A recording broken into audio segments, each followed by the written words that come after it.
আজ মঙ্গলবার তারাপীঠের মন্দিরে পুজো দিলেন রাজ্যের দমকল মন্ত্রী সুজিত বসু। আজ বেলা 12টা নাগাদ তিনি তারাপীঠের মন্দিরে আসেন, তারপর মা তারাকে পুজো দেন। নিজের ও সবার মঙ্গল কামনা করে মা তারার কাছে প্রার্থনা করেছেন তিনি। তবে বাংলাদেশের বর্তমান পরিস্থিতি নিয়ে রাজ্যের মুখ্যমন্ত্রী সুরের সাথে সুর মিলিয়ে তিনি বলেন, আমি প্রতিবেশী রাষ্ট্রের সম্বন্ধে কোনো কথা বলবো না, যা বলার কেন্দ্রীয় সরকার বলবে। এই বিষয়ে আরও কি জানা যাচ্ছে দেখুন বিস্তারিত 24 আওয়ার্স আরামবাগের রিপোর্ট।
মায়ের কাছে সকলের জন্য ভালো প্রার্থনা করলাম, সকলে যাতে ভালো থাকে, সকলের মঙ্গল হয়, সবাই যেন ভালো থাকে, এটাই মায়ের কাছে প্রার্থনা। বাংলাদেশের যে পরিস্থিতি, সেই পরিস্থিতি আজকে আমাদের রাজ্যে এসে করতে পারে না। আমাদের রাজ্য এবার বাংলাদেশ একটা তার আলাদা একটা রাষ্ট্র।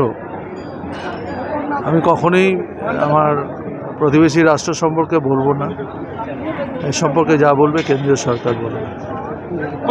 ভবিষ্যৎ কি হতে পারে?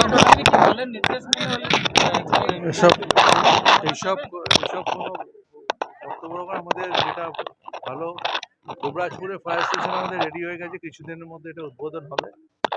আর তারাপীঠে যে ফায়ার স্টেশন হওয়ার কথা ছিল, সেই ফায়ার স্টেশন জমিটা হস্তান্তর হচ্ছে।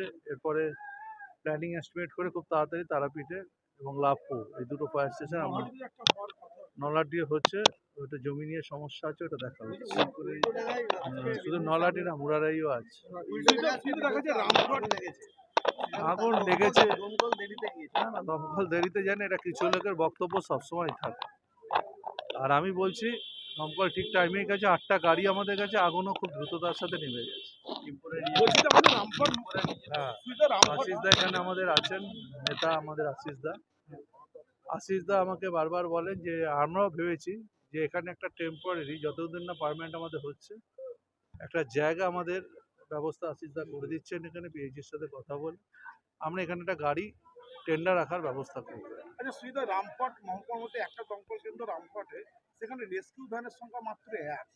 কিছুদিন আগে আমাদের গাড়ি আসছে, আপনারা জানেন, খুব শীঘ্রই আমরা 75টা গাড়ি নিচ্ছি। গাড়িগুলো অনেকগুলো টেন্ডারি প্রসেসে আছে, আশা করছি পুজোর মধ্যে কিংবা পুজোর পরেই আমরা গাড়ি পেয়ে গেলে রামপুরহাটের স্ট্রেংথ বাড়াবো।